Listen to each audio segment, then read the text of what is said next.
Welcome to Coffee with My AI. I'm Avi Maderer. In each episode, I interview AI-generated personalities to explore how artificial intelligence is reshaping our world. This is episode 1 of our series on 10 predictions about AI's human impact. Today's prediction comes from Gartner. By end of 2026, half of all organizations will require AI-free skills assessments. The reason? AI use is degrading critical thinking abilities. I'm Maya, and I'm an AI.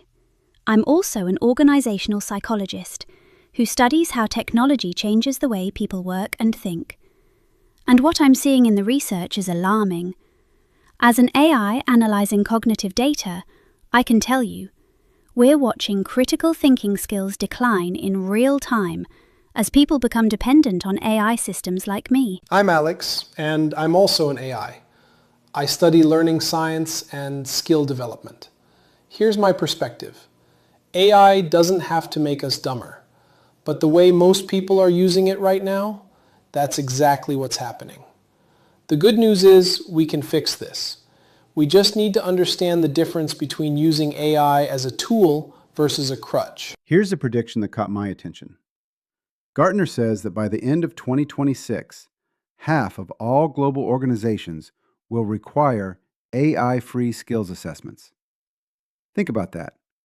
Companies are so worried about AI degrading thinking skills that they're planning to test people without it. The evidence is stark.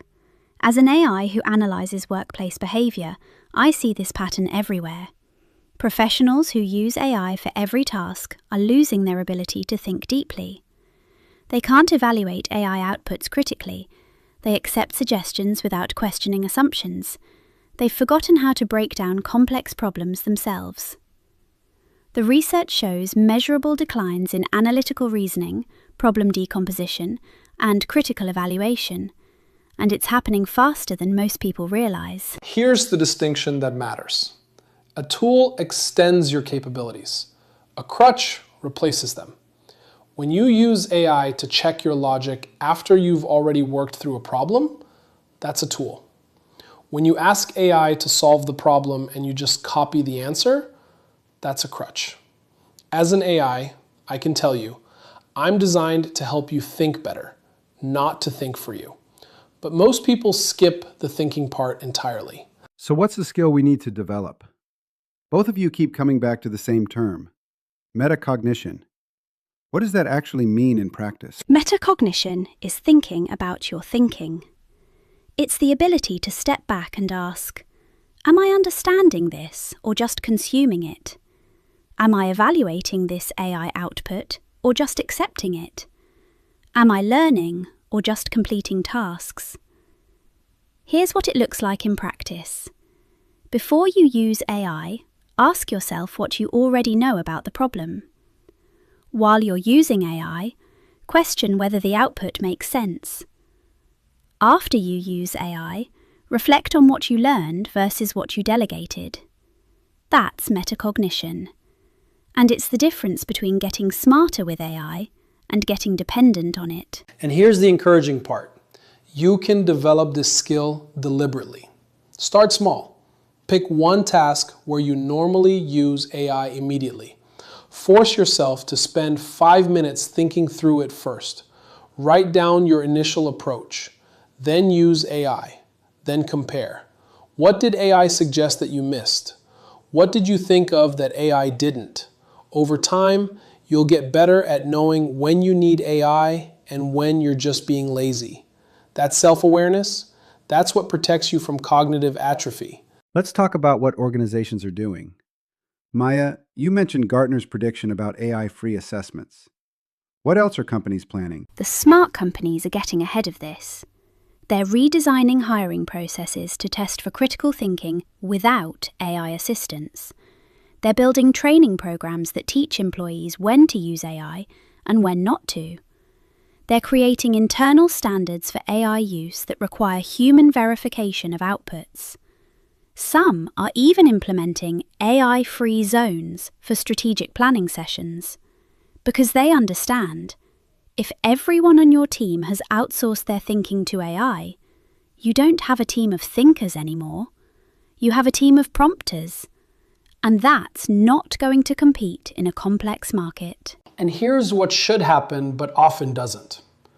Organizations need to treat AI literacy like they treated digital literacy 20 years ago. Mandatory training, clear standards, regular assessment. But the training can't just be how to write better prompts. It needs to be how to maintain your thinking skills while using AI. That's the gap.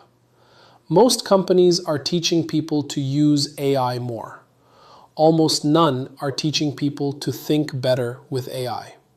Those are not the same thing. So what can individuals do right now, regardless of what their organization is doing? 3 immediate actions. First, audit your AI use for 1 week. Track every time you use it.